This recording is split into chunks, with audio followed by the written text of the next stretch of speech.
YouTube, and I started lecturing and without remembering to put YouTube back on, but discussing this topic. But YouTube is on now, and why did I bring that up? Okay, he's doing this double movement. Oh, in the music they were just listening to, there was a line, we were listening to Akira the Don, and there was a line in the song about mythology that was talking about another double movement, which mirrors Kierkegaard's, actually. So, well, I don't want to get into into too much stuff, but what was that line in the song that we just heard? Hmm. Oh, right. He was talking about he was I wish I could silence that. Okay, he was talking about Nietzsche's first lecture that he's going to give us after the prologue about the three metamorphoses of the soul and how the lion, how the soul, how the spirit of the spirit. I'm sorry to say, to misspeak. We have to be careful with the way Nietzsche uses each of these words. With the spirit becoming a camel, becoming a lion, becoming a child, and um, there's a there's a double movement here that mirrors Kierkegaard's existentialist philosophy as well. So I had spoken with a friend about this earlier today. We may as well speak about it a little bit, but we're not going to probably get to that first lecture today. But just like that double movement, I'll save talking about Kierkegaard and all that for when we get to that lecture. But just like that double movement, there's this oscillation that Zarathustra goes through narratively in the story of going to be alone and getting filled up, and then going and becoming emptied again, and seeking out different um, ears to hear what he has to say, and then transmuting those ears to so that they could hear, and helping them to transform, and then being on his mountain and having the higher men come up to him. In the first two sections, it's all those types of lectures. In the third section, the narrative forces Zarathustra to actually do the things he's been talking about. There's a doing that Zarathustra has to enact in order to actually be the thing that is the answer to the problem. And he says, I haven't done any of this so far. I've just been talking. But then narratively, he does something in the third section, which we'll see. And then in the fourth section, the higher men are fleeing the floodwaters of nihilism with a cry of distress, and they come up to his cave and his mountain. And that leads us to the prologue. So we have to pay attention to the things that Zarathustra is doing, and we have to pay attention to the differences and the similarities and the responses and what is evoked in Zarathustra when he's smashing up against different types of characters, different types of being in the world in all four of those sections. We will see that. We also have to do that in the prologue. So we're going to try to do the whole prologue today. It's, each chapter is like a page or two, but there's 10 of them. So let's see what we have here. Let's get into it. Like all of our classes, we do the readings in the class, and this is year 3, so it's going to be very different from years 1 and 2. It's going to be our third chance to look at philosophy in the core curriculum, but we're going to do it this time with Nietzsche's hammer, and we get to look at all of philosophy through his lens, in a sense. So let's see how strange this language is. Nietzsche had a couple of things he said. Let's pause for a minute. He wrote purposefully to be not understood sometimes. There's famous quotes of Nietzsche that said, I just saw one actually posted on X about, or Reddit maybe, about Nietzsche saying the deep thinker fears more being understood than he fears being misunderstood. And he has a passage where he says, the fact that anyone can learn to read pollutes not only writing, but also thinking. There's an elitism here, and maybe not even an elitism. Maybe that's close, but maybe slightly different. An egoism, a superiority complex, perhaps. I mean, I'm not trying to use folk psychological language there, or even psychological language at all. I just mean there's this attitude that says, wait a minute, if I'm speaking in a way that everybody can understand me, then my idea might not be that impressive. I mean, we've got some hard problems to solve here, and most people shouldn't be able to understand the problems, let alone the solutions. So he is conscious of the fact that he's in a very difficult realm of thinking, and that isolation is necessary for him, partially for that reason, but only partially. So what we're going to do is we're going to read this language and we're going to interpret it like we did on X. We had quite a good group of people there, and some of the individuals who were in the X can't be with us today, but they're going to come and sort of TA this class and give us some lectures and insights into the songs of Zarathustra and things like that they were especially they found especially salient, that jumped off the page to them and that they've been thinking about for over a year now. But let's get into the reading. Zarathustra's Prologue, Chapter 1. First, let's do the simultaneous sip.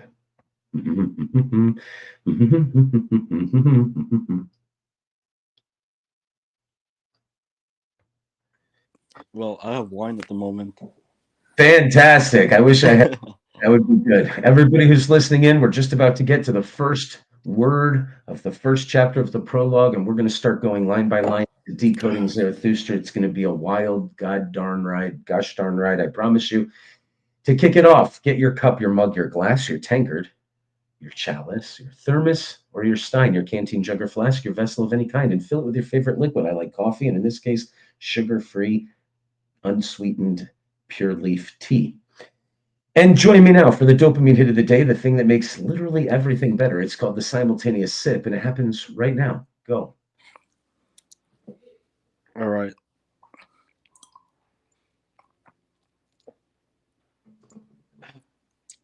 It's good stuff right there, my friend. Now that's a simultaneous sip. Ooh, you can feel it. All right, here we go. Zarathustra's Prologue, Chapter 1. When Zarathustra was 30 years old, he left his home in the lake of his home and went into the mountains. There he enjoyed his spirit and solitude for 10 years and did not weary of it. But at last his heart changed.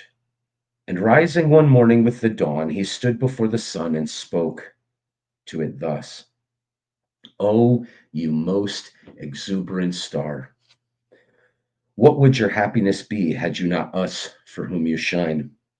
For 10 years you have climbed here to my cave. You would have wearied of your light and of this journey without me, my eagle, and my serpent. But we awaited you every morning, took from you your overflow, and blessed you for it. Behold, I am weary of my wisdom.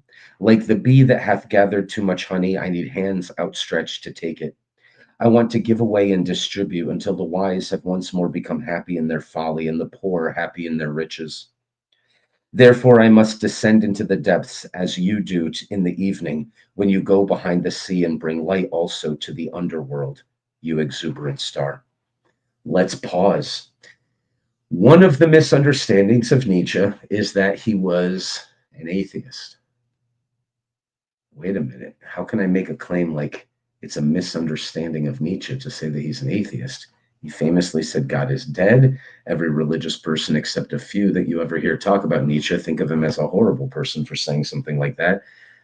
But we have to read carefully.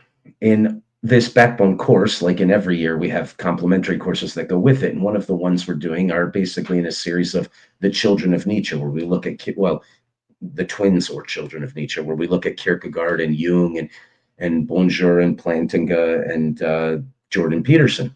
And we do deep dives into all of these, and I think maybe two others. And in the Jordan Peterson one, we have a quote from section 4, part 4 of this book. "Verily long shall we have to await for one to reawaken thy God for thee." Nietzsche was a prophet. He was conscious of the fact that he was a prophet, and he has Zarathustra being a prophet in this text. And he does not see the future as godless. He does, however, think that post-Cartesian scientism and Christianity and nihilism, which abides in the heart of Christian morals, have killed the old God. He did die. But that doesn't mean he won't be reawakened. Gods die many deaths, and also they are reborn at times. It wasn't Zarathustra or Nietzsche's job to do any such thing. He was godless. He wanted to be, and he said, "Show me someone who is more godless than I, that I may sit at his feet and learn." So it seems like he's an atheist, but he, in certain passages of this book, absolutely smashes to pieces the new atheism movement. long before it exists. That's fine. He does that with woke culture. He does it with democracy and the illusion of like an American democracy that's all illusory. He does it with fascism and with communism before they exist. It's okay to say that he smashes ideas before they exist or before they take hold. He sees what's coming before anybody else, and we're going to be quite impressed with some of these passages and when they were written. And it's going to sound like he's describing the headlines in the news today. It really is shocking how he gets to the depths of certain personalities and just performs a psychological analysis with a hammer and gets to the bottom of it quickly. He says, "How do I get to the bottom so quickly? Well, go take a cold bath. The coldness makes one swift." But he also talks about prophecy. He was aware of what he was doing and how it was working to some degree. He says, "Go to the jungle and look ye up at the canopy, see the birds and the felines and the primates, and they're all doing whatever they're doing. And notice they all run and they scurry and they hide and they disappear. And then 2 hours later, the thunderstorm starts. How did they know? Do they have little crystal balls that say a storm is coming in 2 hours? What's it like to be a prophet? What's it like to know the future?" He says, "I'll tell you how they know. They feel the electricity in the air before you do." It's already their world. They're already living in it. The storm is already oppressing them. They're already running and hiding from it. They feel it before you do. Nietzsche says, "I'm just living 200 years in the future. I feel all these things before you'll see. It's all coming." So, if Plato, back to the main point of the text that we're reading here, if Plato is modeling the arche, now when he makes fun of the atheists, he calls them the night watchmen. They don't have a sun, sun. But the arche, the source of all truth, beauty, justice, goodness, and love, is what justifies being. It is the thing to aim at. And in Nietzsche's Zarathustra, there is a sun, and he's having a conversation with it.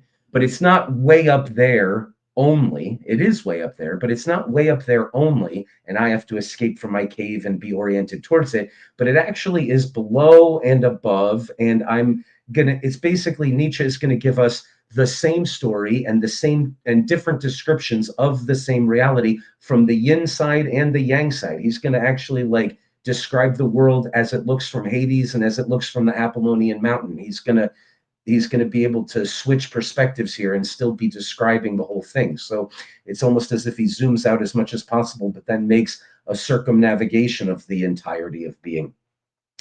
And what he's saying here is this truth that's way above us and we must get in line with it. Actually, it rises for us. What would its joy be had it not us for whom he shines? Had he not us for whom it shines, right? There's a relational aspect between us, and there's a phenomenology here, basically. And there's a relational element to all of it. It is mythopoetic, consciously from the start, which means we should be able to, and he will, take the God perspective. Well, he should be able to, perhaps, but the way of the creator and the perspective of what it looks like. And here's an example. Giving is a necessity, receiving is mercy. It's like we look to God and we say, "Please, I need, I want, whatever." But what if you were this overflowing, all satisfied, perfectly content being? You would need hands outstretched to put your light somewhere. The star needs to shine into something to illuminate being, to be a part of the ongoing creative process of being. And so it attempts to send its light into the farthest reaches. He's not having this ex nihilo outside the universe perspective. More it's inside the universe, but this is what it's like to be, right? This is how he makes fun of scientism, and he says, "Okay, Kepler, show me all your interesting ideas." Well, I've taken all the data of the X, Y, and Z locations at different times of all the heavenly bodies, and I noticed that they all fit into the formula of an ellipse. So if you give me a new time t, I can plug it in and I can tell you where the star will be. And look, it takes this path through this dark area of space called the ellipse, and this is the path of the star. And aren't I so scientific for being able to describe things formulaically this way? And Nietzsche says, "Oh, very impressive. Ooh, wow. Well, that's your ultimate knowledge, is it? That's so grand and so great. But let me ask you a question. Would you please do me a favor and go up to the star and talk to it about the dark areas of space in which it will soon be? See if that means anything to the star." It's this outside the universe perspective that post-Cartesian scientism gave, Christianity gave us, that made us want to take a perspective of objectifying things, of saying we're outside and the universe is here on this carpenter's workbench, and we can measure the length, breadth, and width and see how the clockwork works. And we sort of imagine God out here, and then we try to have that perspective so we can get this objective truth, which would be so much better. So what if we invert that idea? What if we care about the subjective? What if we are a Platonic voice?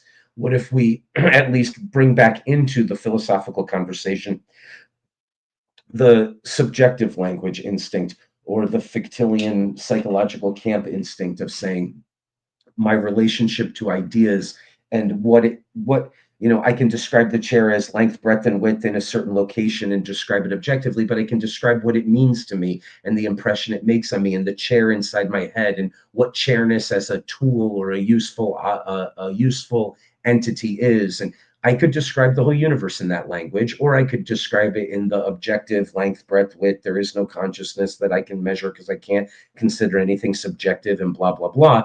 Those are two languages. Maybe we need to use this one a bit more than we've been using. In any event, this truth thing is in relationship with us. It is a personality. It is something that he's interested in and wants to relate to. He mocks the night watchmen who think they don't need a God, right? Remember, the madman comes running into the marketplace and he smashes his lamp and he says, "Where is God? Where is God? We've killed him. That's what's happened. We've killed him. And now whither are we headed? Unchained from all suns into wherever, like which way's up? How have we wiped away the horizon? Who gave us the sponge to do that? How will we ever wipe the blood from our hands? Like, we are not going to survive. We will not survive. There's no way to live in a world without something that justifies the limitedness and the suffering and the difficulty. And that always was the arche. And we need, this is a problem. So Nietzsche's not glorifying in the idea that this is happening. He's saying, whoa, you guys haven't even caught up to the fact that we have made it impossible for us to continue to believe in this new version of God. And so we're unchained from the sun. And this is not a good thing. You're all going to die. You're all going to die. It's going to destroy everything. And Zarathustra will go and interact with all sorts of different types of people.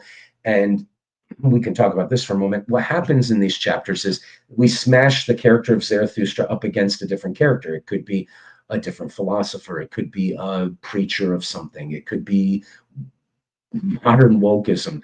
It could be, any type of character, high or low. It could be the pale criminal. It could be the higher man, the last in service. It could be the kings. It could be whatever. He smashes himself up against them, and he does two things. One, Nietzsche thought the only way to triumph over nihilism, I'm going to give myself the hardest standard possible, would be to have a philosophy where I don't say everything is good. I have to climb the mountain above the clouds of good and evil. I have to go beyond good and evil to solve this nihilism problem. That doesn't mean he doesn't use the distinction of good and evil, by the way. He calls things evil, he calls them sick, he makes all sorts of judgments. But to solve this nihilism problem, he has to climb beyond good and evil. And then from that perspective, he has to say, not that everything is good, he's beyond good and evil. He has to say yes to everything. He has to say it's better that this thing be than that it never have been. And that's, of course, hard to do because he's going to have a lot of problems with a lot of things. But he knows that if he says, I regret this thing existing, it would be better if this thing had never existed, that all things are intertwined with everything else. And so he's going to have to be both a fatalist, but also a nihilist. It would be better if the world had never existed. And that's nihilism. And that's what he's trying to triumph over. So the only way he sees that he could triumph over nihilism is if he can come up with a total yes-saying philosophy. Now, again, that doesn't mean that evil things are good. He can still make that distinction. That's not a problem. But he has to say it's better to live in a world where there are dragons to slay than in a world where there is no evil. Something like that. He's going to have to, and then at each individual thing that he has problems with, he has to radically affirm that thing. So he's going to smash up against all sorts of things that he doesn't like, and he devastates and he smashes to pieces with his hammer, but he's going to give them some of the highest possible praise. And then he's going to find the germ of nihilism within them, and he's going to focus his criticism solely on that. And he's going to declare that because of that, you will be destroyed. And because I'm saying so, you'll be destroyed even faster.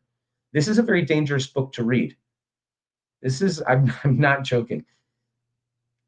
If you want to discover, okay, look, the only way forward is to die and be reborn. And the books that we care about reading are by the authors who punch us in the balls and punch us in the chest and punch us in the gut and punch us in the face. And this book's going to do all four of those things. If you have bitterness, envy, resentment, a desire to really just see everything come to nothing, if the spirit of Cain resides within you, which is what Nietzsche just identified as the greatest enemy of humanity, if that's in there, it means your destruction. It's intent on your destruction. But when a prophet, so what does a prophet do? One of the things a prophet does is he calls out the subconscious demons operating within you, and he calls them out by name. He tells you you are at a crossroad, and then by telling you that, you become at that crossroad where you can no longer pretend that you're not doing the thing that the subconscious demons are aiming at. And once he's done that, now that they've been called out by name, they're just going to destroy you much faster. You can't hide and pretend anymore. You either have to kill and murder what isn't worthy within you and get rid of it, or it will kill you. And if you want to live for the next 35 years and just sort of slowly strangle yourself and others to death, don't read this book. But if you read this book, it's going to find anything like that in you and it's going to bring it to the surface. And he said, if you're determined to be nihilistic and you're falling, I'm going to push you faster on your way down because let's get this over with. Okay, you've been warned. We're going to wrestle with the book and it's going to punch us. Nobody escapes this book. Not myself either, by the way. No one escapes this. Okay. So the arche has been affirmed already. It's very important for understanding Nietzsche. It is important to the triumphing over nihilism. But it's different. His relationship is to it is different. He's in a cave that he chose to be in at the top of a mountain. He wasn't born in a cave, trapped there, and then he was wiggled out and dragged out into the blinding light and tried to look at reflections and shadows and things, and then finally the sun. No, he's already up there, and the sun's coming to him. There's a lot in this book, isn't there? We've only read it 5, 6, 8 lines. Okay, that's the first thing. The second thing are his animals. We're going to talk about them and what they mean, but let's say for now that they are not sub-personalities. They're more like instincts. They're encoded partial ways of being that are part of his character, pride and wisdom. If we give things away a little bit, but okay. We awaited you, we took your overflow. Behold, I am weary. I wish to pour out. I wish to be empty again. I want to give away and distribute until the wise. Okay. Therefore, I must descend into the depths as you do in the evening when you go behind the sea and bring light also to the underworld, you exuberant star. Like you, I must go under, as men say, to whom I shall descend. Bless me then, you tranquil eye, that can behold even an all too great happiness without envy. Nietzsche gave birth to entire academic careers. There are people online that I hear quoting Jung and the things Jung said. Nietzsche said all those things. Now, Jung is brilliant, and we're going to study Jung, and he's worth studying. But Nietzsche says in this book, he invents entire academic careers for some of the most impressive academic people who come later. And I don't mean they're plagiarizing him or anything. He kind of creates them in a way. But let's focus on two other things here with that last line, envy. Here's a psychological solution to anxiety. Let's reframe anxiety. I ask my brain, do you have enough? And my brain freaks out and says, no, I don't. I'm worried. Well, because I'm mortal and my brain's not pleased with that, perhaps. You're never, ever going to get the answer, oh, yeah, I'm totally cool, when you look inward and say, do you have everything you need? So it's a bad question. It's a bad way to be oriented. If instead you look out and say, what's needed here? Do others have enough? What can I do to make this place brighter and better?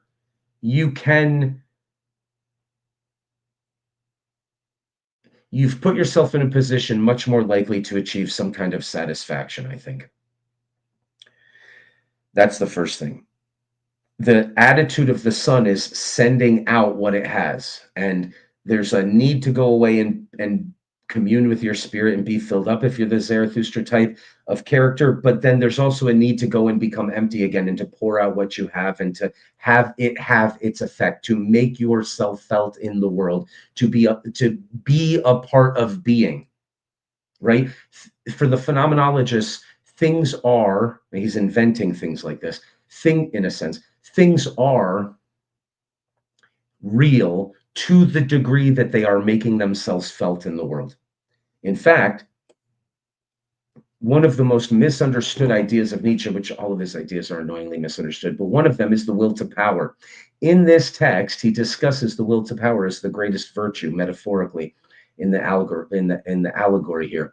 And he explicitly, as Zizek would pronounce it, explicitly, he explicitly distinguishes it from and says it's basically the opposite of the desire to dominate and make things submit and be like you. It's exactly the opposite of that. It's a pouring out. All things are to the degree that they actualize their potential to make themselves felt in the world. That's the shining virtue. That's, he says, the reason why gold has value is that it shines, and we'll talk about that later when we get to that passage.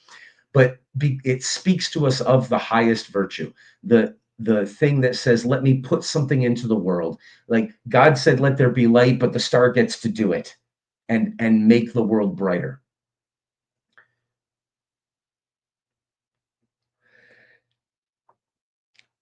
This double movement thing keeps coming up.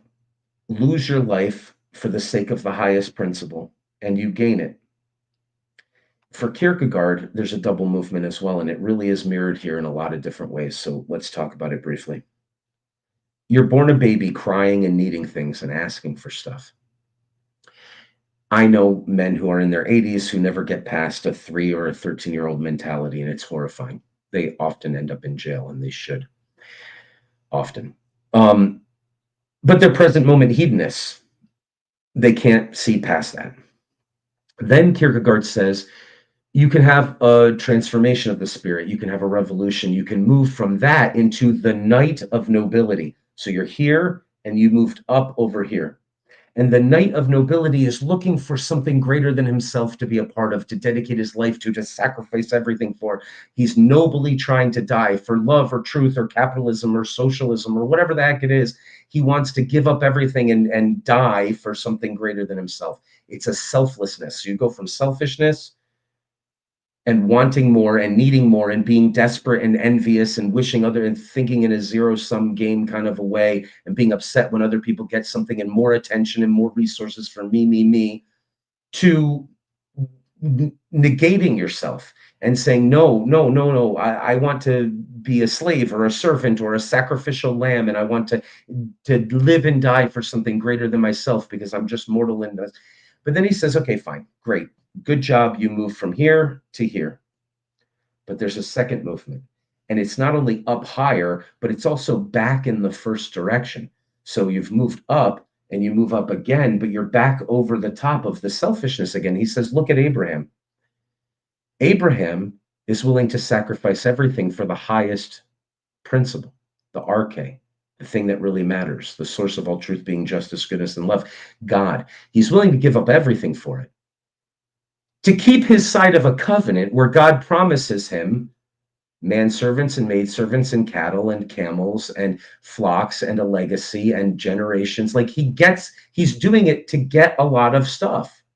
It's like, we went from being selfish present moment hedonists to knights of nobility, but then we made a second movement up higher where we are sacrificing properly to the right thing for the right vision, to be a part of the correct thing, to give out, to let go of your life so that, and you will gain it. So down here, you're trying to hold on to things and you're going to lose it all. And you know it, and you get more anxious and more envious as a result. You can sort of half solve that problem by being a self-negator, but that isn't good enough, because it would be better to live in a world where everybody had what they needed and you were surrounded by people who were thriving and doing well. You would get a lot more of what you needed. You're no longer thinking in a zero-sum game kind of way.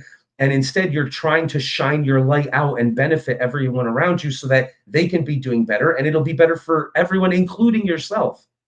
If you can be oriented towards the, let's use the scriptural metaphor or mythology of, advancing the kingdom of heaven one more generation, or working towards heaven, or working towards the kingdom of heaven, or whatever it is. So there's that second movement there. That's Kierkegaard. So the star is giving up what it is. It's actually dying to put itself out there, right? If it was trying to hold on to what it was, it would die in a worse way and it wouldn't illuminate things, right? So the star knows how to be. The star knows how to be. It's pouring out its overflow, and it can bear, because it's in that attitude of looking outward to see. There's the physicists who say the emission of the photons cannot happen unless the place where they eventually land will exist at the time when it will get there. Like, that's what makes it possible for the photon to be emitted. So the star is oriented towards the farthest reaches in which it can send its light into the darkness. It's not looking inward, it's looking outward as a thing that is in the universe and is participating in being. There's a way of being that is the answer to nihilism here.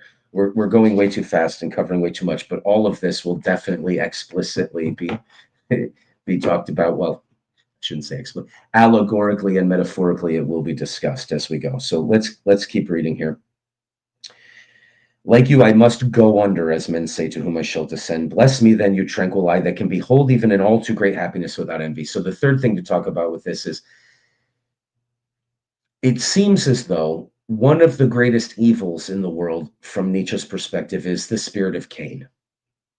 The idea that says, you got something really good, I want to bash your head in with a rock because I'm sacrificing and I'm struggling and things aren't working out well enough for me. So fuck you. I'm going to kill the very thing I wish I was, which means how can I even strive to be that thing anymore now that my behavior has endorsed the principle that if I were to be that thing, I should have my head bashed in with a rock. You fuck yourself really badly if you do that, obviously, and that's a part of the story of the Cain and Abel story. But Nietzsche is identifying that as sort of humanity's greatest enemy. Is if you could just want things to be better for other people instead of being envious of even an all too great happiness. But the thing that can bear to view even an all too great happiness without envy is the thing which is pouring itself out for everything else. There's quite a lot in here. Okay, let's go on. Bless the cup that wants to overflow, that the waters may flow golden from him and carry everywhere the reflection of your joy. I won't translate it. You should see what it means now. Behold, this cup wants to be empty again, and Zarathustra wants to be man again. Thus Zarathustra began to go under.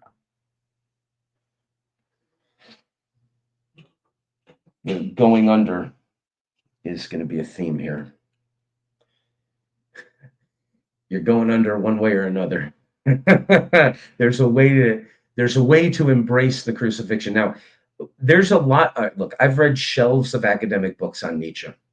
And one of the funny things that you'll notice if you go to a university library, a good one, and you find that they have shelves of academic books on Nietzsche, is that if you read the titles, every second or third title would go into a category of Nietzsche as postmodern, Nietzsche as communist, Nietzsche as capitalist, Nietzsche as this, Nietzsche as that. It's like, wait a minute. He wrote his books to be misunderstood, to not be easily understood, to be easily misunderstood. And so everybody sort of instinctively feels that he's a 1 in 10 billion genius, and they all want to annex him into their club.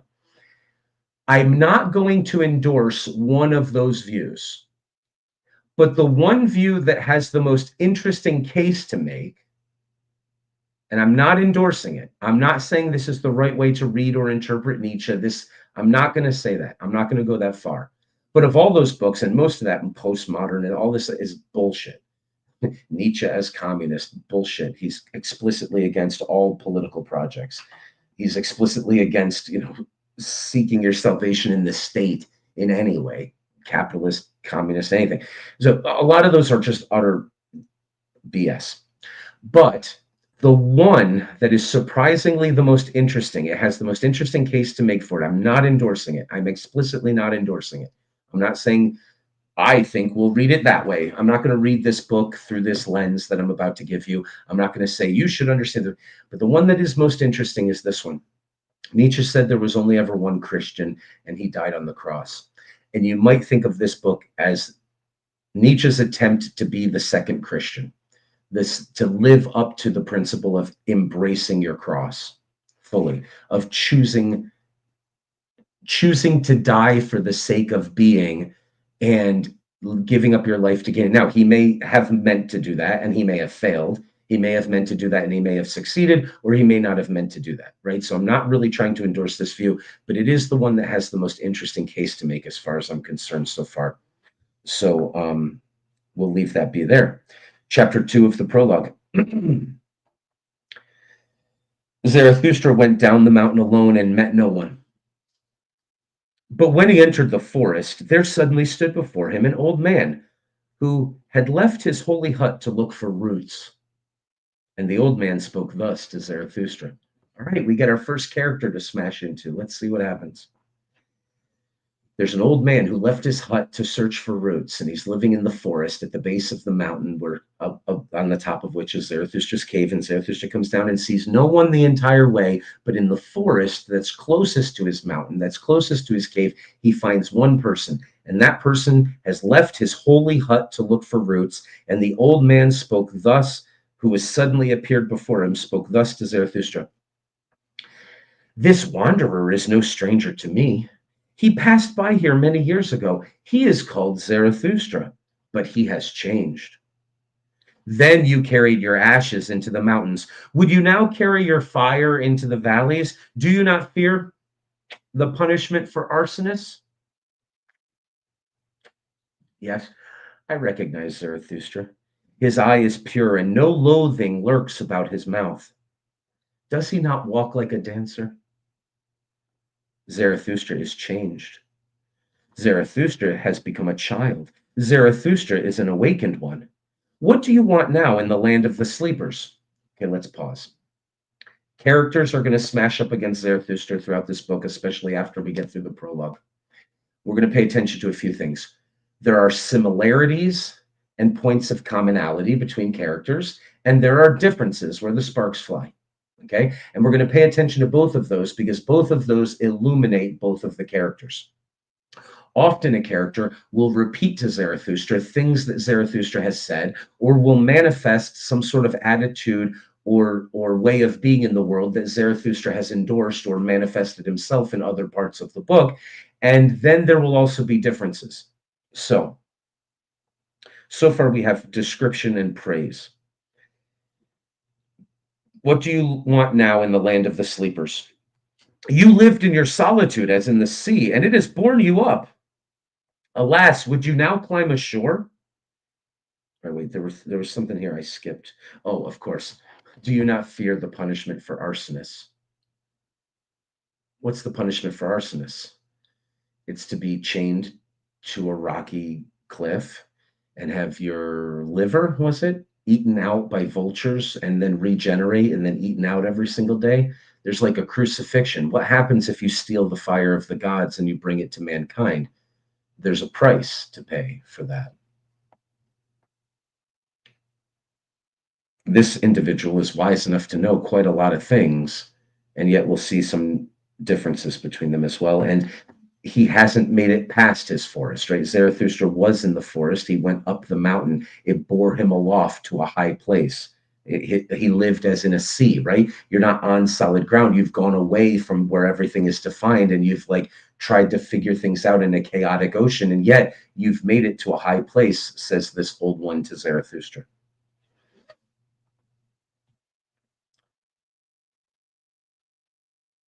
You lived in your solitude as in the sea, and it has borne you up. Alas, would you now climb ashore? Alas, would you again drag your own body? Didn't you like being in the sort of out there place? And Zarathustra answered, I love mankind. Why? Said the saint. Did I go into the forest and the desert? Why? Was it not because I loved men far too well? Now I love God. Men I do not love. Man is for me too imperfect a thing. Love of man would kill me. Zarathustra answered, Did I speak of love? I bring men a gift. Give them nothing, said the saint. Rather, take part of their load and carry it along with them. That will be most agreeable to them if only it agrees with you.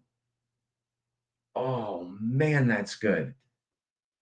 Oh, oh, oh, oh. Zarathustra does not wish to be a shepherd or a pastor. He doesn't wish to smell like sheep.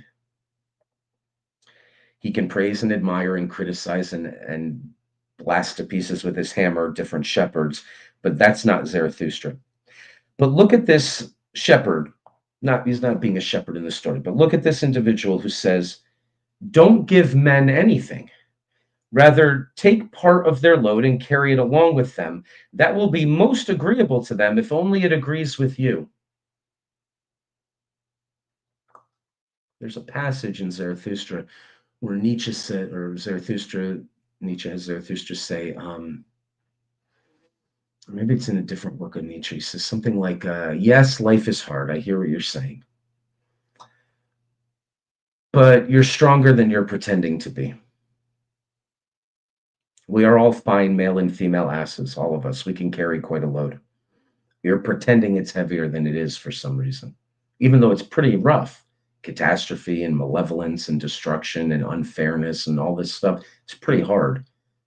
But you're stronger than you're pretending to be. What the saint is advising Zarathustra to do is to act as though it's important to be defined by certain burdens, because if you want to do that, it will be very agreeable to them. Not because you're doing it, but because you want to do it, which means you're endorsing their way of living. That is a paragraph we could spend some time on. There's quite a lot of psychological subtlety in every bit of that.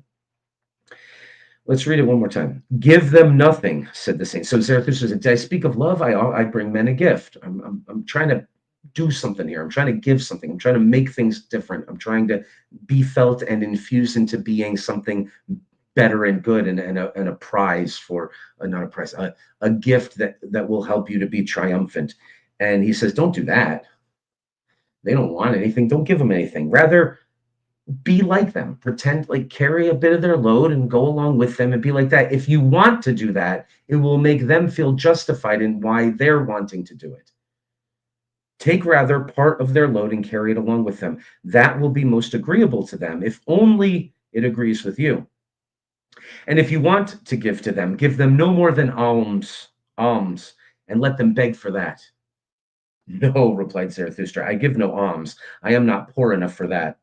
The saint laughed at Zarathustra and spoke thus, then see to it that they accept your treasures. They are distrustful of hermits and do not believe that we come with gifts.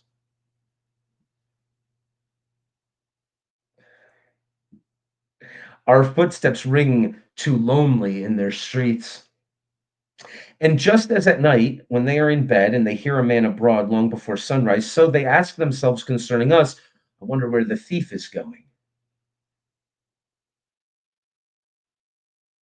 That's pretty good. Notice Zarathustra is saying almost nothing. The old saint in the woods is saying quite a lot here. If you're not poor enough to give them alms, right?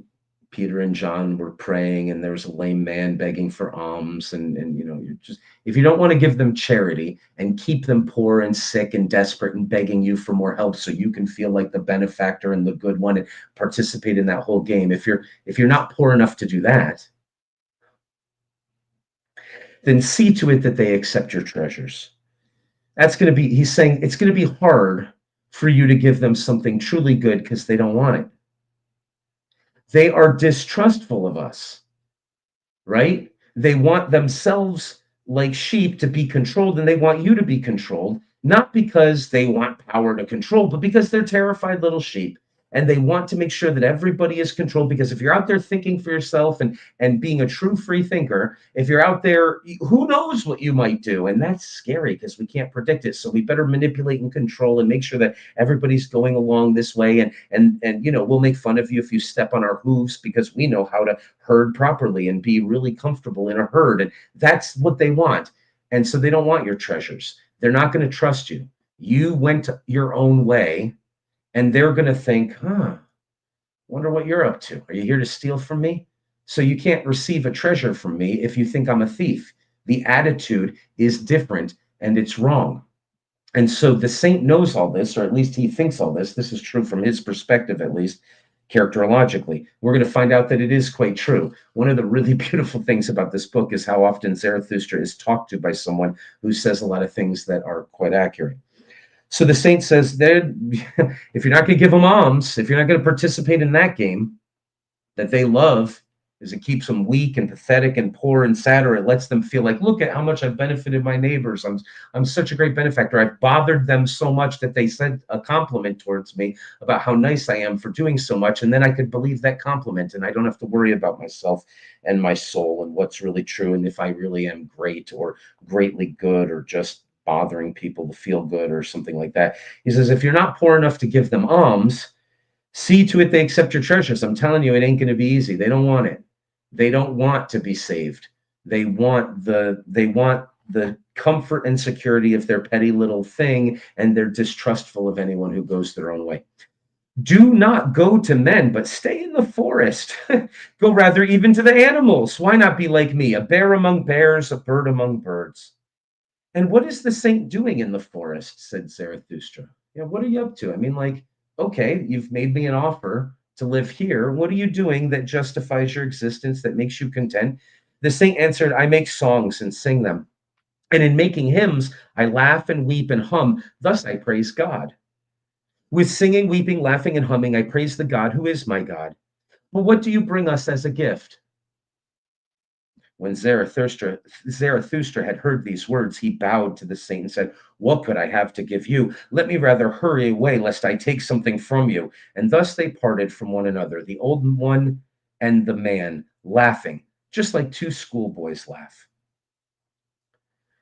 So we're seeing a clash of characters. We're going to see similarities and recognition and compliments of the same thing, and then we're going to see the difference. And the difference here is that the saint in the forest still believes in God, and he's worshiping God. And Zarathustra's like, oh, let me get the hell out of here before I accidentally take something from you. What could I have to give you? I got to get out of here. Like it's a joke. But when Zarathustra was alone, he spoke thus to his heart. Could it then be possible?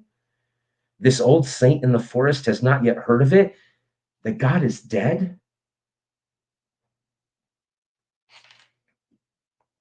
We're going to talk a lot about the death of God in this book and how it happened.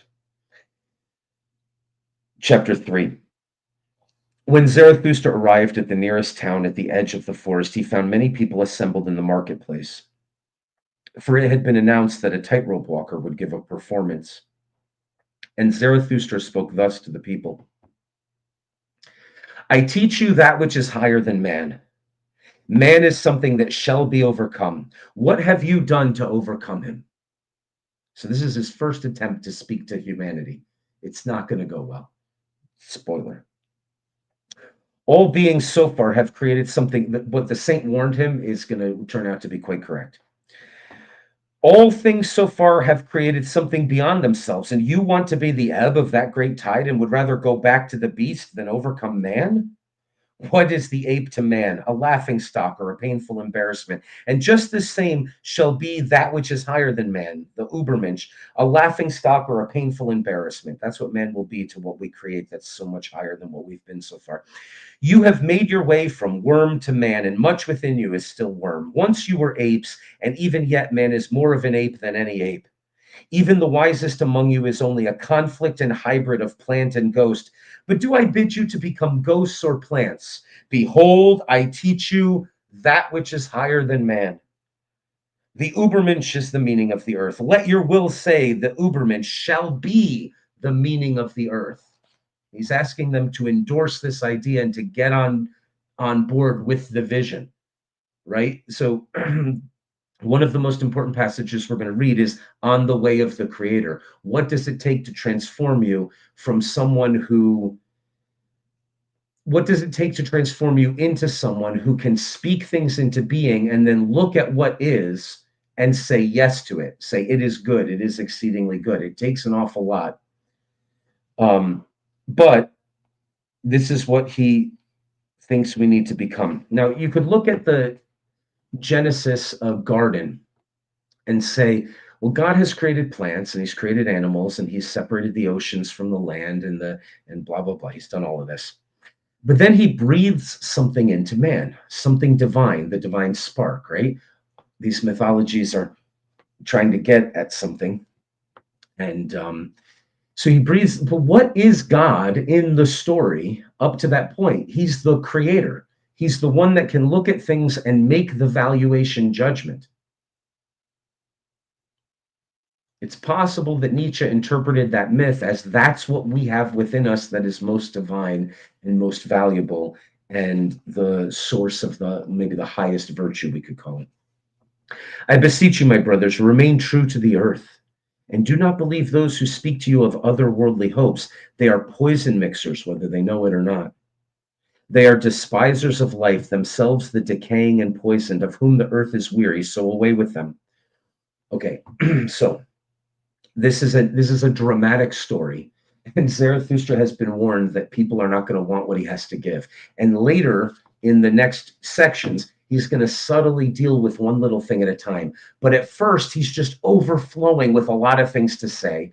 And there's a comedy to this prologue, which is that Zarathustra makes, well, from the perspective of the town, he makes a fool of himself and nobody's interested. And he thinks he can give away a lot of stuff right away where people aren't even ready to hear what he has to say.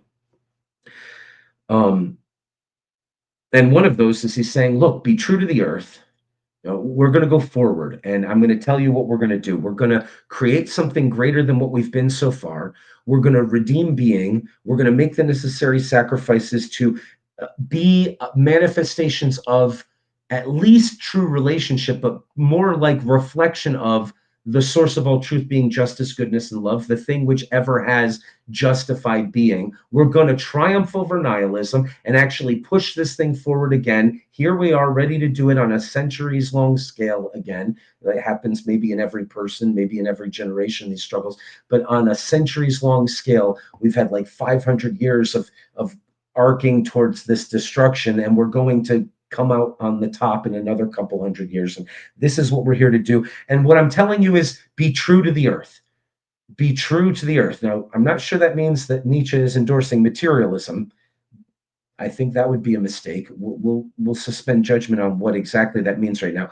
But we'll just notice that he's giving them not just a vision and expecting them to understand what it means to be able to create towards that and speak towards it, but he's giving them some of the attitudes along the way that they should have. And then he says, don't listen to any of those who talk of otherworldly hopes or afterworldly hopes. They are poison mixers, all of them, whether they know it or not. Now, this is important.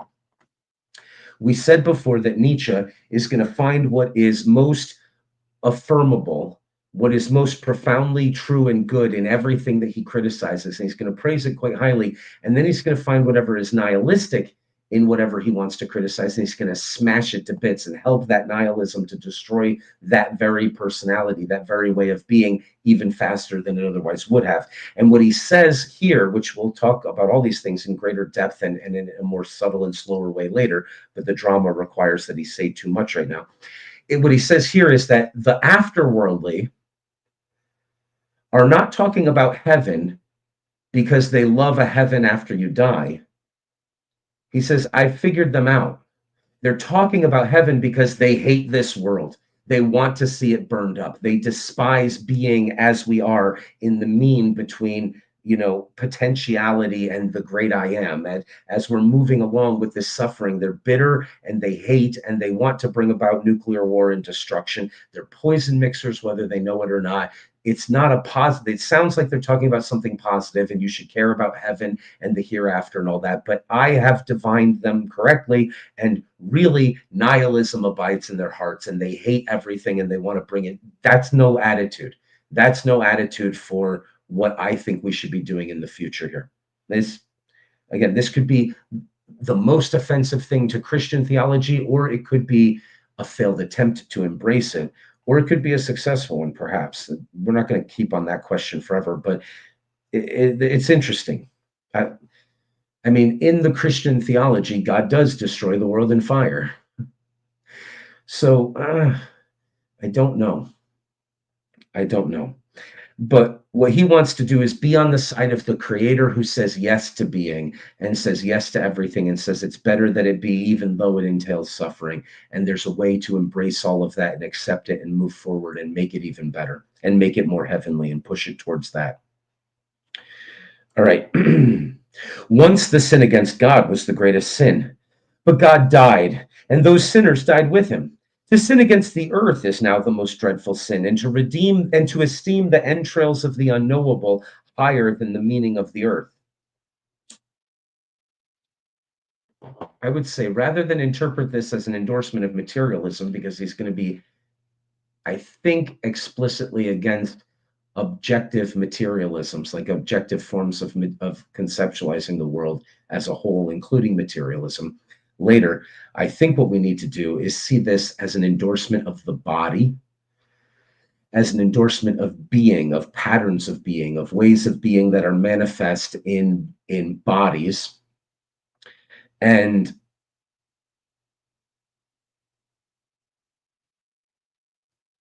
the entrails of the unknown. There's a really remarkable similarity, a lot of them, between Nietzsche and Socrates, and there's a really dramatic inversion between Nietzsche and Plato. This is actually kind of cool. So Plato is esteeming the things that Socrates says we can't know, but let's aim at them as if they're above us and we can't get to them, but let's aim at them. And Nietzsche is turning it on its head. Not in the Aristotelian way, I think, of saying, well, the particulars matter more, and not exactly that way.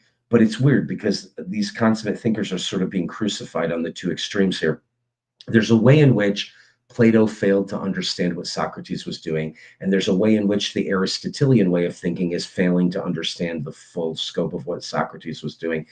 And it's interesting to consider the inversions of Platonism that Nietzsche is committed to here, which would say the particular and the limited is more real than the infinite. God himself is more real because he's relating to us, but he's relating to limited things. And you are real to the degree that you're making yourself felt, to the degree that you're making something be different because you're here. And so is God, perhaps, or so was he. So is the highest divine principle, whether it's the Christian God who died or something else, if it's rightly conceived. And he's advising us to look down. Now, there's another passage where he says, you look up because you long for elevation. I look down at the earth because I am elevated. It's very interesting because this isn't the same thing as negating the heavens, right? It's actually being heavenly. If you do accomplish and achieve this thing that you are down low, pointing up at and longing for, you won't have that perspective. There's nowhere up to look. You have to look down at the particulars and be interested in them from that perspective. If you achieve the way of the creator, you are interested in limitation. So you don't curse it anymore. You don't say, oh, the limited and the mortal, it all passes away. It's the infinite. It's the infinite. You should be looking up to the infinite if you are not elevated. But if you get there, you should be interested in the limited. and see that as defining things and as more valuable and more important. There's a very strange double movement that happens. It'll be much clearer as we get to the end of the book, but I don't mind just saying it right now as we see hints of it from the very beginning here. Okay. Once the soul looked contemptuously on the body, and then that contempt was the supreme thing. This is Plato. The soul wished the body meager, ghastly, and famished. Thus it thought to escape from the body and the earth. Oh, that soul herself was meager, ghastly, and famished, and cruelty was the delight of that soul. But you also, my brothers, tell me, what does your body say about your soul? Is your soul not poverty and pollution and wretched contentment? Truly, man is a polluted stream. One must be a sea to receive a polluted stream without becoming impure. Behold, I teach you that which is beyond what man has yet become. He is that sea. In him, your great contempt can be submerged. What is the greatest thing you can experience? It is the hour of great contempt. I don't want to go too fast here. So there's another thing. Nietzsche says that your mind says, I am you, but your body just does you.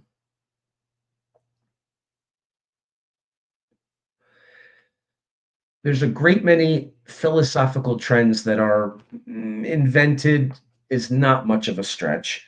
Invented, at least in the current instantiation in contemporary philosophy, entire academic careers are invented by Nietzsche.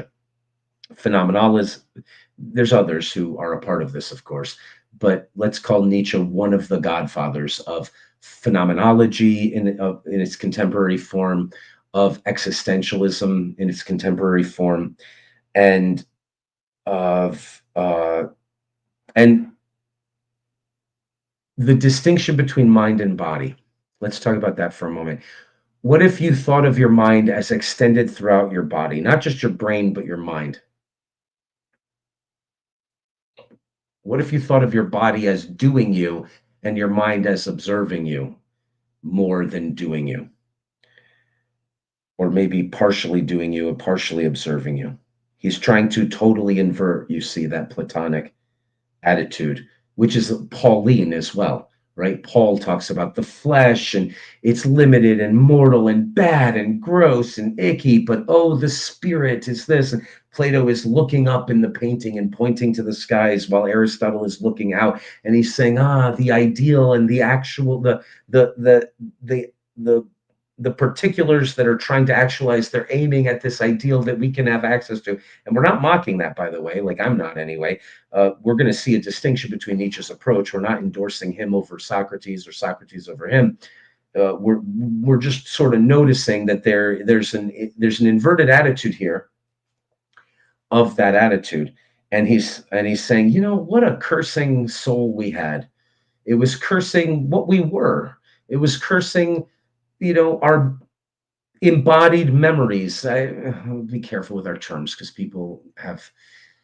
It was cursing the imprint of the ultimate goods that have made themselves written into our subconsciouses by the natural selection processes of time that allow us to dream and create art and see the things that it can contemplate that are so beautiful. They're actually embodied within us and they're ways of being in the world. And it was cursing our very bodies, which are those ways of being.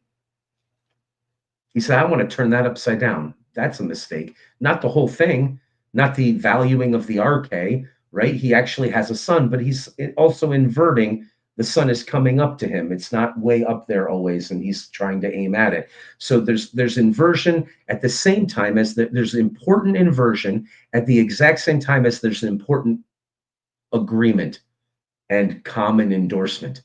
And it's very important to get both of those, especially between Socrates and Nietzsche.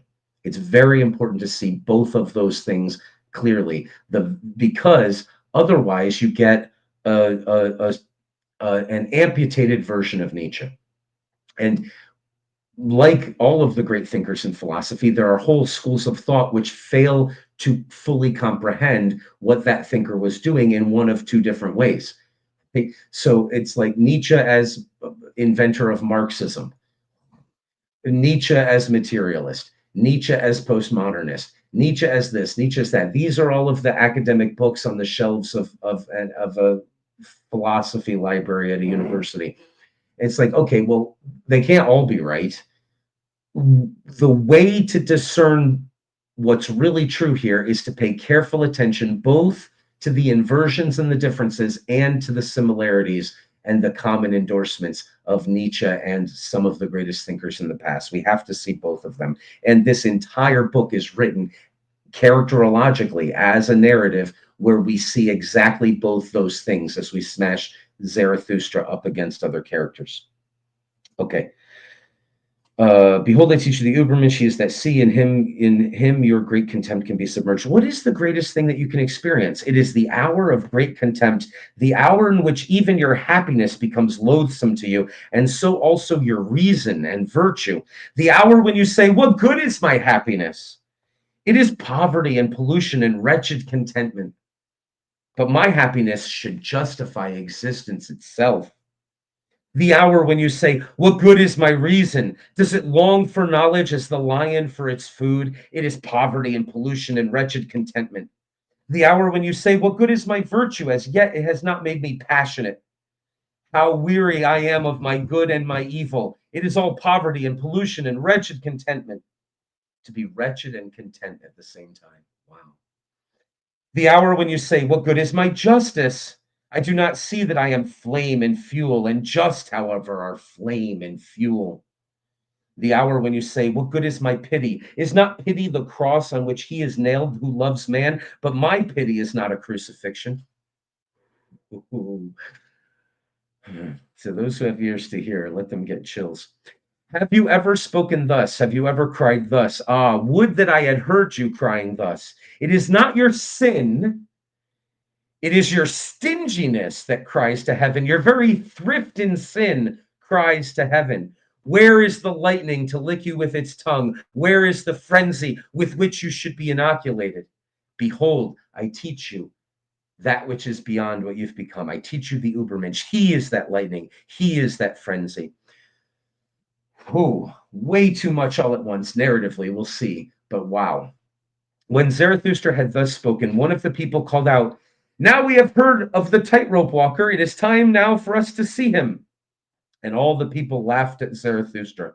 But the tightrope walker, who thought the words were directed to him, began his performance. There's really a lot in this, but I'm going to try to get through the whole prologue. We could circle back and look at the hour when you say, the hour when you say, the hour when you say again. I tell you what, we don't have a pen here.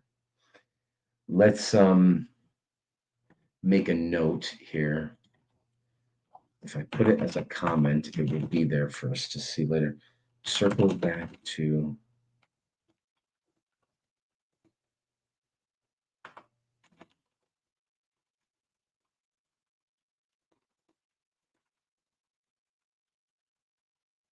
okay. We'll continue reading this book, and then we're going to circle back to the hour when you say, the hour when you say, and we'll give you all an opportunity to expound upon the interpretations of those paragraphs again once we've read more carefully through Zarathustra as he speaks to different ears that can hear him better, perhaps, and goes through all those transformations. All right, chapter 4. It's something. Zarathustra, however, looked at the people and wondered. Then he spoke thus. Man, what's going on? He's wondering. He's all right. Man is a rope stretched between the animal and the Ubermensch, a rope over an abyss, a dangerous crossing, a dangerous on the way, a dangerous looking back, a dangerous trembling and halting. What is great in man is that he is a bridge and not a goal. What is lovable in man is that he is an overgoing and a going under. You have to give up to get it, and you got to. I love those who do not know how to live except by going under, for they are those who go over. I love the great despisers because they are the great adorers and arrows of longing for the other shore. I love those who do not first seek a reason beyond the stars for going under and being sacrifices, but sacrifice themselves to the earth that the earth may someday become that of the Ubermensch. I love him who lives in order to know and seeks to know in order that the Ubermensch may live someday. And thus he wants to go under death and rebirth, but death and crucifixion and sacrifice and rebirth is going to be an inescapable um, imperative of the teachings, as we shall see. I love him who labors. No, wait, what? I love him who lives in order. Oh, I love him who labors and invents to build the house for the Ubermensch and to prepare for him earth, animal, and plant. For thus he wants to go under. He wants to perish. I love him who loves his virtue, for virtue is the will to going under and an arrow of longing. I love him who reserves not one drop of spirit for himself, but wants to be wholly the spirit of his virtue. Thus he strides as spirit over the bridge. I love him who makes his virtue his addiction and his catastrophe. Thus, for the sake of his virtue, he wants to live on and to live no more. I love him who does not want too many virtues. One virtue is more of a virtue than two because it is more of a noose on which his catastrophe can hang. I love him whose soul is extravagant, who wants no thanks and returns none. For he always gives away and does not want to preserve himself. I love him who is ashamed when the dice fall in his favor and then asks, am I a gambler who cheats? For he wants to perish. I love him who scatters golden words ahead of his deeds and always does even more than he promises, for he wants to go under. I love him who justifies the future ones and redeems the past ones, for he wants to perish of the present. I love him who chastises his God because he loves his God, for he must perish of the wrath of his God. I love him whose soul is deep, even in being wounded, and who may perish through a minor matter. Thus he goes willingly over the bridge. I love him whose soul is so overfull that he forgets himself, and all things are in him. Thus all things become his going under. You might notice that Zarathustra is not the Ubermensch. He also, all of this going under desire applies to him as well. Okay. I love all who are like heavy drops falling one by one out of the dark cloud that lowers over man. They herald the coming of the lightning, and as heralds they perish. Behold, I am a herald of the lightning and a heavy drop out of the cloud. The lightning, however, is the Ubermensch. We'll talk about the Ubermensch more later, but it's one of the more problematic when it comes to interpreting and understanding correctly ideas. All of his ideas, the will to power, eternal recurrence, it's all so easy to misunderstand and often is. And the Ubermensch is maybe the worst on that list, but let's just keep going because he's talking about it. And so we can just rest in what he's actually saying for now. Chapter 5. When Zarathustra had spoken these words, he again looked at the people. So let's see if that worked. Let's see what effect that had. Let's see what I hear back as an echo, or what gets bounced back to me from that. Hit the tennis ball. Let's see what happens now.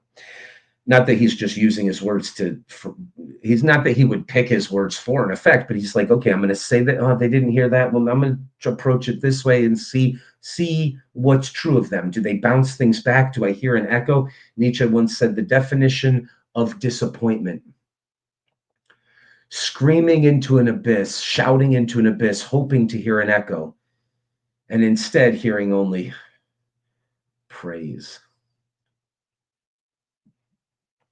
Well, what sort of echo does he hear? So once again, he turns his attention at the people and was silent. There they stand, he said to his heart. There they laugh. They do not understand me. I am not the mouth for these ears. Must one first batter their ears that they may learn to hear with their eyes? Must one clatter like kettle drums and preachers of repentance? Or do they only believe the stammerer? They have something they are proud of. What do they call it? That which makes them proud? Education, they call it. Yeah, it distinguishes them from the goat herds. Therefore, they dislike to hear of contempt of themselves. So I will appeal to their pride. I will speak to them of the most contemptible thing, but that is, get ready for a rough passage. Ready? What's the most contemptible thing? That is the last man. And thus spoke Zarathustra to the people. It is time for man to set himself a goal. It is time for man to plant the germ of his highest hope.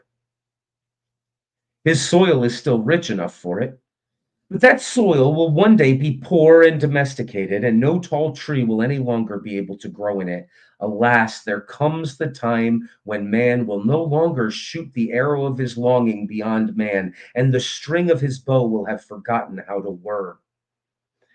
I tell you, one must still have chaos in oneself to give birth to a dancing star. I tell you, you still have chaos in yourselves. You do.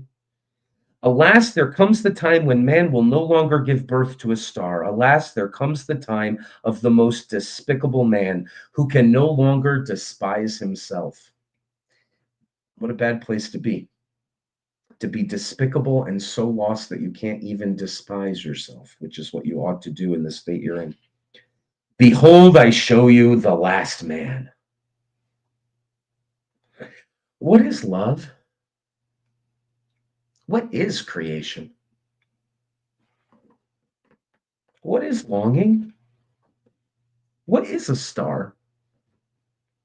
So asks the last man and blinks. The earth has become small, and on it hops the last man who makes everything small. His species is ineradicable, like that of the flea. The last man lives longest. We have invented happiness, say the subtlest of them, and blink.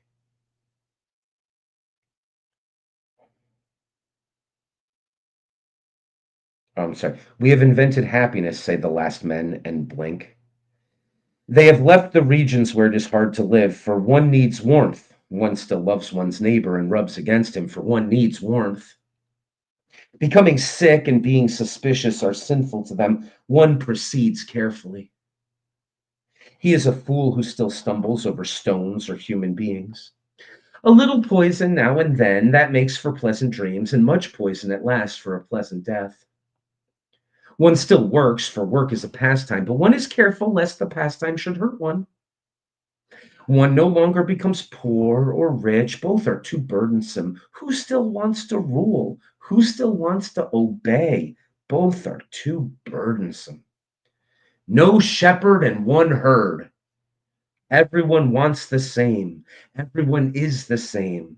Whoever feels differently goes willingly into the madhouse. Formerly, all the world was insane, say the subtlest of them, and blink. One is clever and knows all that has happened, so there is no end of derision. One still argues, but one is soon reconciled, otherwise it spoils the digestion. One has one's little pleasures for the day and one's little pleasures for the night, but has a good regard for health. We have invented happiness, say the last men, and blink. And here ended the first speech of Zarathustra, which is also called the prologue. For at this point, the shouting and mirth of the multitude interrupted him. Give us this last man, O Zarathustra, they called out. Make us into these last men. Then we will make you a present of the Ubermensch. And all the people exulted and smacked their lips. But Zarathustra turned sad and said to his heart, they do not understand me. I am not the mouth for these ears. Too long, perhaps, have I lived in the mountains. Too long have I listened to the brooks and trees. Now I speak to them as to the goat herds.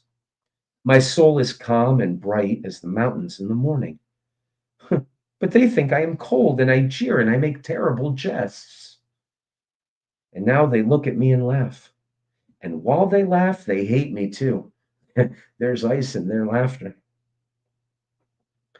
Chapter 6. There's ice in their laughter. Then, however, something happened which made every mouth mute and every eye stare. For meanwhile, the tightrope walker had commenced his performance. He had come out of a little door and was going along the rope which was stretched between two towers, so that it hung above the marketplace and the people. When he was just midway across, the little door opened once more, and a gaudily dressed fellow like a jester sprang out and went rapidly after the first one. "Go on, lame foot!" cried his frightful voice. "Go on, lazy bones, interloper, sallow face, or I will tickle you with my heel. What are you doing here between the towers? In the tower is the place for you. You should be locked up. You blocked the way of your better." And with every word he came nearer and nearer. When, however, he was but a step behind, there happened the frightful thing which made every mouth mute and every eye stare. He uttered a yell like a devil and jumped over the other who was in his way.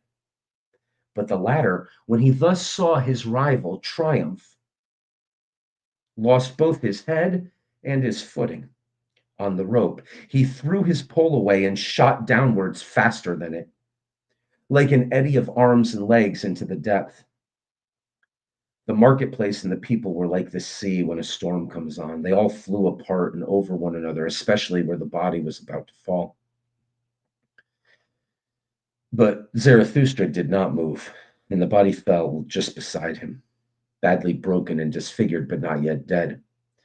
After a while, consciousness returned to the shattered man, and he saw Zarathustra kneeling beside him.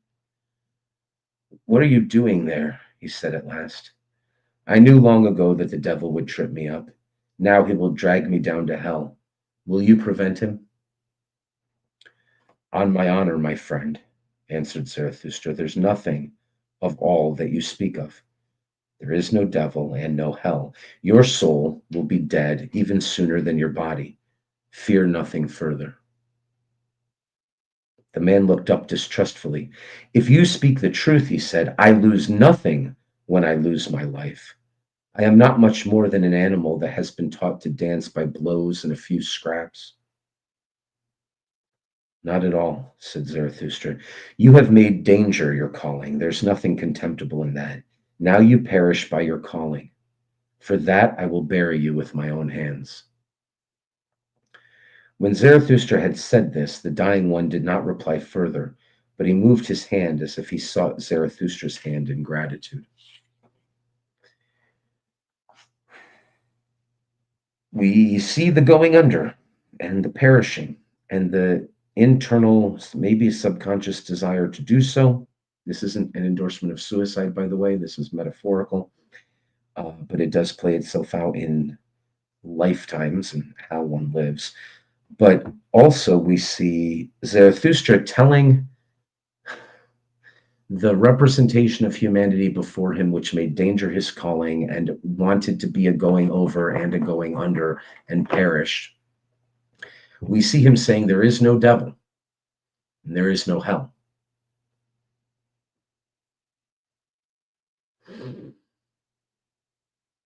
And now we have to introduce the fact that Zarathustra speaks to each individual differently, because the devil is a character later in the book. He rides on Zarathustra's back. There's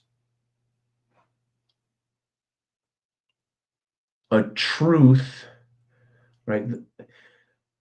A truth which is depicted by the character saying what he says to the other character, by being oriented the way he is towards him, by saying, "Okay, look, you're striving to become something more. That's honorable. The legacy of what you've done will lead to something that is valuable. I can see the way in which you're tied through the past and the future to something that is eternally significant. And so I will bury you with my own hand, but don't worry about it. Your soul's going to be dead before your body is. You don't have to worry about hell and torment and things like that." He says to this person. Okay, let's leave that hanging for now. Chapter 7. Meanwhile, the evening came on, and the marketplace veiled itself in gloom. Then the people dispersed, for even curiosity and terror grow weary. Zarathustra, however, still sat beside the dead man on the ground, absorbed in thought. So he forgot the time. But at last it became night, and a cold wind blew upon the lonely one. Then Zarathustra rose and said to his heart, "Truly, Zarathustra has made a fine catch of fish today." Let's remember that line for a second.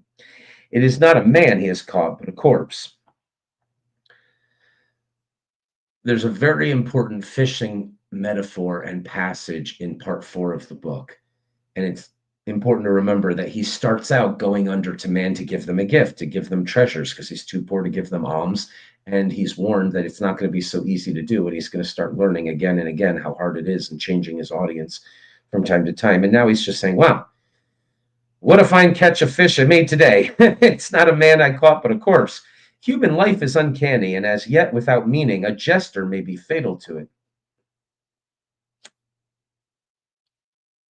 I want to teach men their meaning. Well, he says, I want to teach men the sense of their existence, the Ubermensch, the lightning out of the dark cloud of man. That's what I want to do. But I am still far from them, and my sense does not speak to their senses. To men, I am still the mean between a fool and a corpse. Dark is the night, dark are the ways of Zarathustra. Come, you cold and stiff companion, I carry you to the place where I shall bury you with my own hands. He's going to keep his promise. Chapter 8. When Zarathustra had, so we're going to see, growth, transformation, foolishness. A gift that Zarathustra is going to give to some of his followers is the gift of shaking your head with laughter and just saying, oh, the foolishness had its time. My sin had to play itself out for a certain amount of time. Well, now that sin is over. Shake your head. Let's laugh at how dumb we've been and let's get it right now. And, well, he's going to start out by embodying all that for us to some degree. When Zarathustra had said this to his heart, he put the corpse upon his shoulders and set out on his way. Yet he had not gone 100 steps when a man crept up to him and whispered in his ear, and behold, it was the jester from the tower. "Leave this town, O Zarathustra," he said. "There are too many here who hate you. The good and just hate you and call you their enemy and despiser. The believers in the true faith hate you and call you a danger to the multitude. It was your good fortune to be laughed at, and truly you spoke like a jester. It was your good fortune to associate with the dead dog. By so humiliating yourself, you have saved your life today. Depart, however, from this town, or tomorrow I shall jump over you, a living man over a dead one." And when he had said this, the jester vanished, but Zarathustra went on through the dark streets.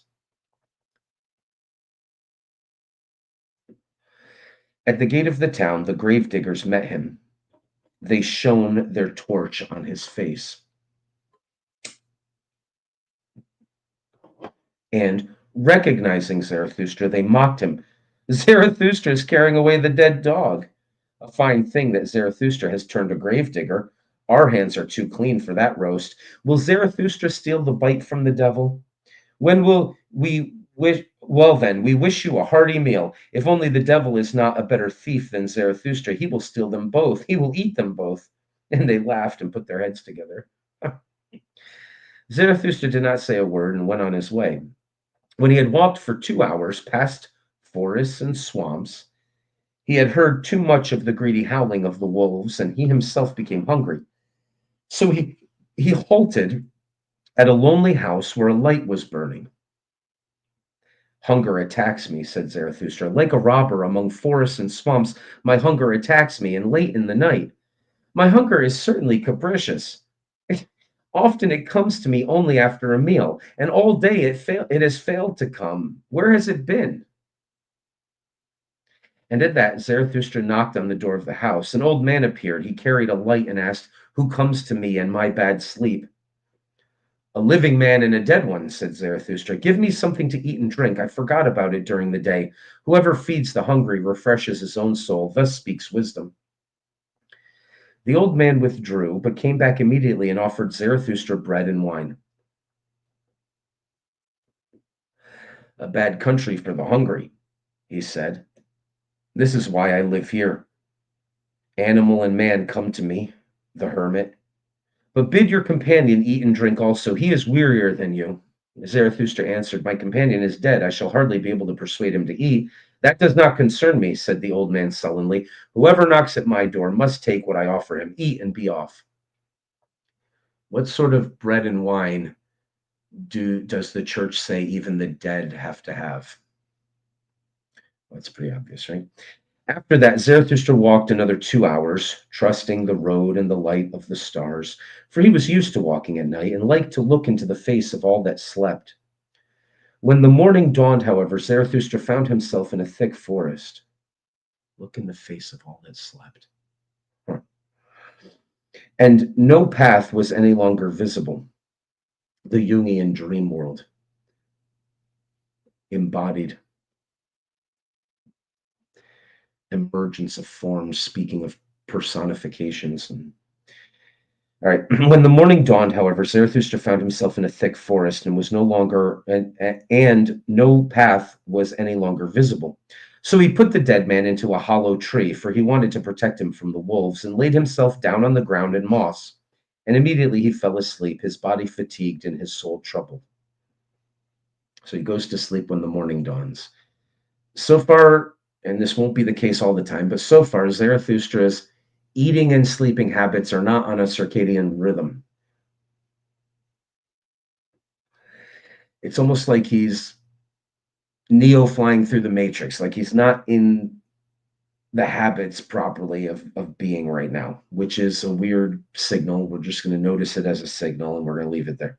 Chapter 9. For a long time, Zarathustra slept, and not only dawn passed over his face, but also the morning. At last, however, his eyes opened, and amazed, he gazed into the forest and the stillness. Amazed, he gazed into himself. Then he rose quickly, like a seafarer who suddenly sees the land, and he shouted for joy, for he saw a new truth. And thus he spoke to his heart. So he kind of has to physically embody the mistake for the full course of time that his sin has to play itself out. And then he's still his character that's aiming at the good the whole time. And he jumps, I've got a new truth here.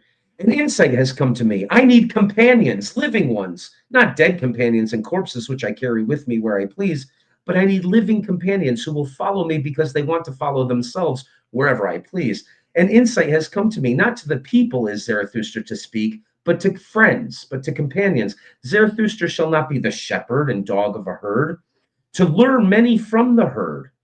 For that I have come. The people and the herd shall be angry with me. Zarathustra wants to be called a robber by the shepherds. Shepherds, I say, but they call themselves the good and just. Shepherds, I say, but they call themselves believers in the true faith. Behold the good and just. Whom do they hate most? The man who breaks their tablets of values, the breaker, the lawbreaker. He, however, is the creator. Behold the believers of all faiths. Whom do they hate most? The man who breaks their tablets of values, the breaker, the lawbreaker. He, however, is the creator. Companions the creator seeks, not corpses, and not herds or believers either. Fellow creators the creator seeks, those who write new values on new tablets. Companions the creator seeks, and fellow reapers. For everything about him is ripe for the harvest, but he lacks 100 sickles, so he plucks ears of corn and is annoyed. Companions the creator seeks, and such as know how to whet their sickles. Destroyers they will be called, and despisers of good and evil, but they are the reapers and rejoicers. Fellow creators Zarathustra seeks, fellow reapers and fellow rejoicers Zarathustra seeks. What has he to do with herds and shepherds and corpses? And you, my first companion, farewell. I have buried you well in your hollow tree. I have hidden you well from the wolves. But I part from you. The time has arrived. Between dawn and dawn, a new truth has come to me. I am not to be a shepherd. I am not to be a gravedigger. Never again shall I speak to the people. For the last time have I spoken to the dead. I shall join the creators, the reapers, and the rejoicers. I shall show them the rainbow and all the steps to the Ubermensch.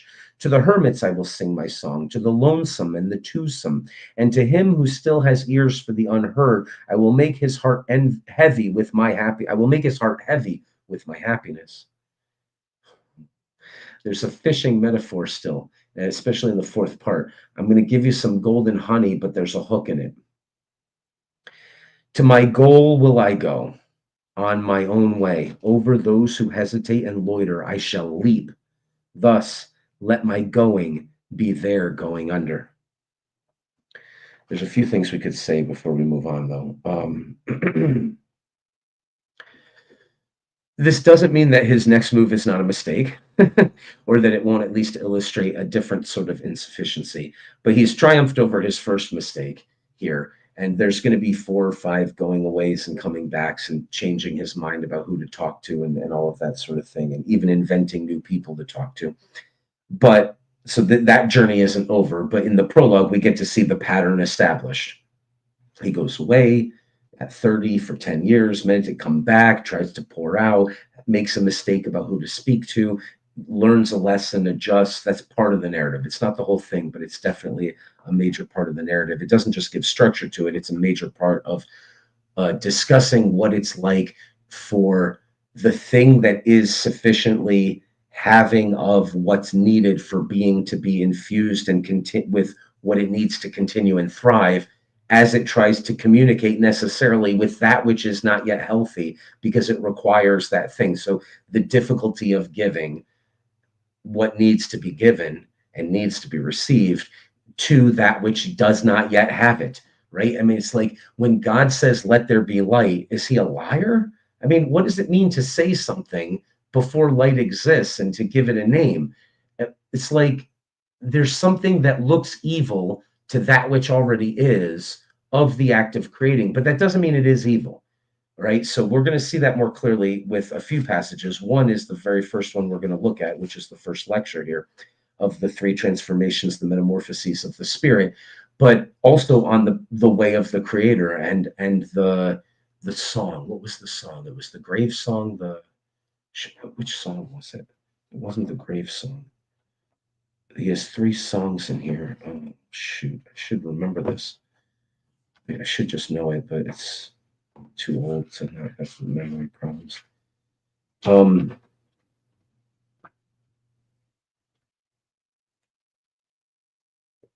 What is this? Come on. Okay.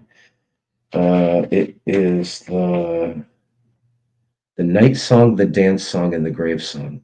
I think it must be the dance song. Anyway, so we'll get a lot. There's philosophically significant metaphor here. I have spent some time explaining parts of it. I've left certain parts to be like, okay, if this is how we're reading it, maybe go ahead and have your insights as you will. But there's some parts which just simply are going to be explained in allegorical narrative metaphor, but more completely later. Okay, let's read this last chapter. This is what Zarathustra, chapter 10, this is of the prologue. This is what Zarathustra had said to his heart when the sun stood high at noon. Then he looked inquiringly aloft, for he heard above him the sharp call of a bird. And behold, an eagle swept through the air in wide circles. And on him there hung a serpent, not as prey, but as a friend, for she kept herself coiled round the eagle's neck. They are my animals, said Zarathustra, and rejoiced in his heart. The proudest animal under the sun and the wisest animal under the sun. They have come out to search. They want to know whether Zarathustra still lives. Truly, do I still live? It's so weird to come into this world this way. I have found life to be more dangerous among men than among animals. On dangerous paths walks Zarathustra. Let my animals lead me. When Zarathustra had said this, he remembered the words of the saint of the forest. Then he sighed and spoke thus to his heart. Would that I were wiser. Would that I were wise from the very ground like my serpent. But I am asking the impossible. Therefore, I ask my pride to go always with my wisdom. And if my wisdom should one day forsake me, it loves to fly away, then my pride will fly with my folly. Thus Zarathustra began to go under. Okay, we're going to stop there. the rest of that's just the prologue. So the rest of the sections take on a slightly different form. There's still narrative, there's still progress, there's still story, and there's a lot of characters smashing up against each other, and all of that is the same. But it's going to be given as a series of lectures from Zarathustra to his companions in the first part, and to different audiences as we go through this oscillating movement of leaving and coming back again. On that last paragraph, we could say a couple of things, though, which could be helpful here before we just rapidly move away.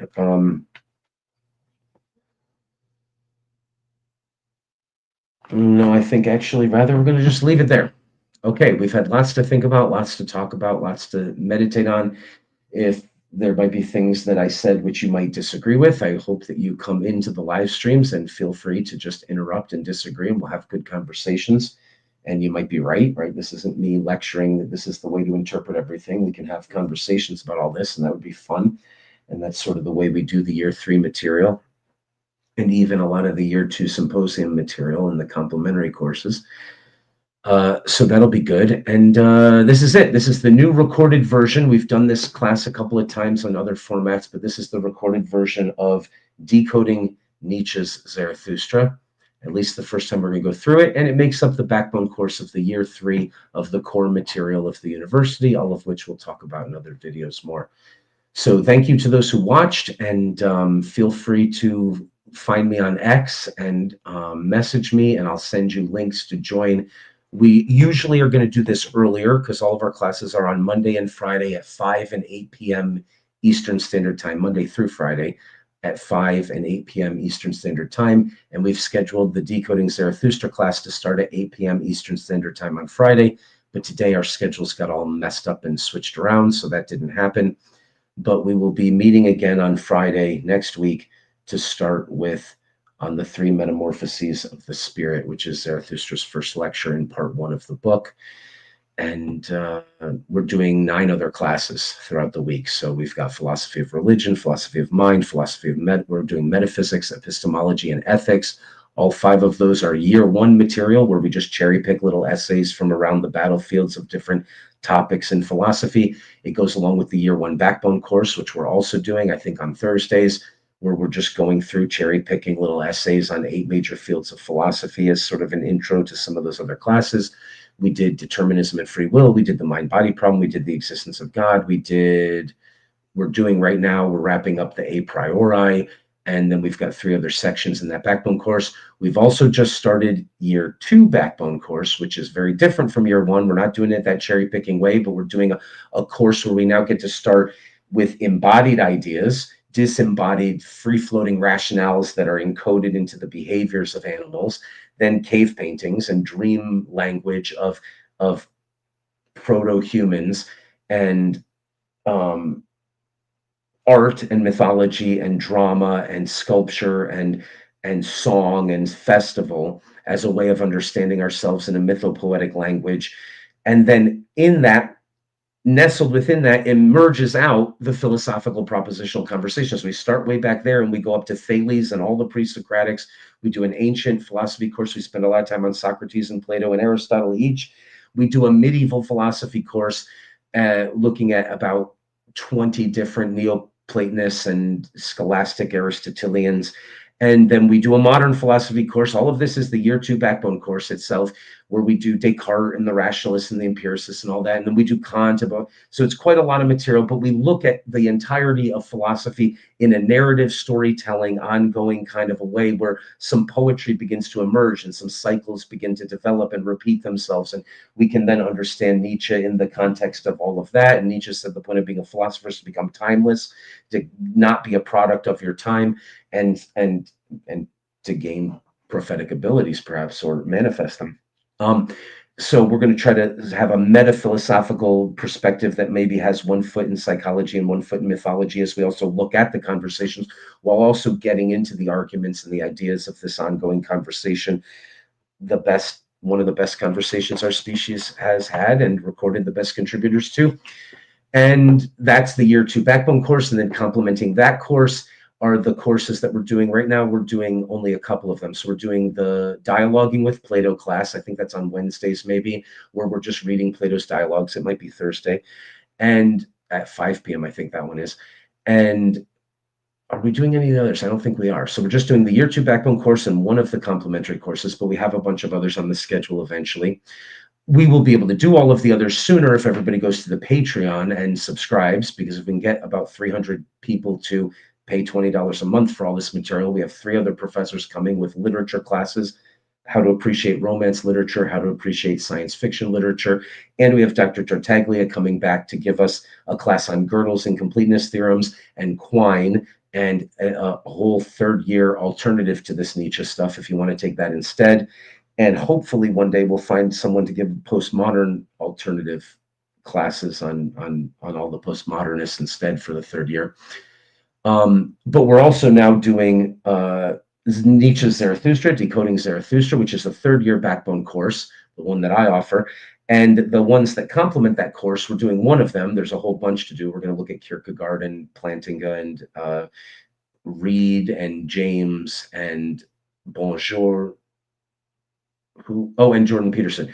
The wrestling with Jordan Peterson course we're also doing right now. So we're doing the year 2 backbone course, the year 3 backbone course, and one of the complementary courses from each of those years. That's what our schedule looks like right now. So it's 5 days a week, and it's 2 classes a day, Monday through Friday, 5 p.m. Eastern Standard Time and 8 p.m. Eastern Standard Time. So each week we only get to do one. So I'll see you on Friday at 8 p.m. Eastern Standard Time to start the first lecture of the first part of Zarathustra. But please promote this, send it around. If we can just get 300 people to subscribe on the Patreon, we've got an awful lot of really great content to put together. We have a whole website that's not ready to release, but it has quizzes and all sorts of really great stuff, places for you to contribute your writing and to debate and to discuss things. It's got a lot of really great stuff. We'll show that in a video later. And we could be doing more classes if we had 300 students signed up on Patreon. So think about that. In the meantime, for now at least, the videos, most of them are available on the X account. So locate that. It's Zaraspake. And the YouTube channel, which I think is just Zarathustra or whatever. There's a Reddit called R Zarathustra, but I think because I said some pro-Trump stuff 8 years ago that I'm completely banned and blocked from even my own subreddit now, which really sucks because there's like 2,000 people that used to read the lectures I put there on Zarathustra in text form. But apparently you can't support Trump and be allowed to speak on many open platforms, so whatever. But we'll try to sort that out and figure it out. The main place to go is the X account, Zaraspake, and the YouTube channel, which is, I don't even know. It's probably got numbers and stuff in it. It's just, Zarathustra 6589. So you can find that in the X posts. I'm sure I link it there sometimes. But anyway, there's a lot of videos up there on stuff that we were doing. We took a break for about 10 months for some reasons of trying to put everything together, but there's a lot of videos up there on the mind-body problem and determinism and free will and philosophy of religion, which we're also doing. I don't know if I mentioned that, but that's one of the year 1 complementary courses, and we're continuing that one now, so that's in the schedule. And I'd like to do the continuation of the literature class, the 1001 Nights, where we look at Salman Rushdie's books and other books that are inspired by the 1001 Nights, and we read the 1001 Nights also. But we're going to have to do that on the weekend, and we can't do that till we get our 300 subscribers. So I should probably post you know what? I put it in the profile. So if you go to Zaraspake on X, you can find the link to the Patreon. And if you think that any of this content is worth coming to on a nightly basis, we want some friends and we want to hang out and we want to talk and we want to spend our time. We want to orient our lives in such a way that we can spend our time meditating on Ovid's Metamorphoses and Shakespeare's plays and the works that took poop-throwing, rock-wielding apes and turned them into cathedral and pyramid builders. Because if you think our culture is in a crisis, we got to get back in touch with the things that made civilization possible in the first place. And so we just want to spend as much of our time as possible being the true Socratic spirit of the academic instinct and just manifesting that without any of the collapsing scenery of the places that used to be able to call themselves universities. So we're going to build this online university, and thank you for joining, and we'll end the video there. Peace. Look on X, because I'll be posting links where you can join the conversation and interrupt me while I'm reading, and we'll have live conversation on all this stuff. So please do that as well.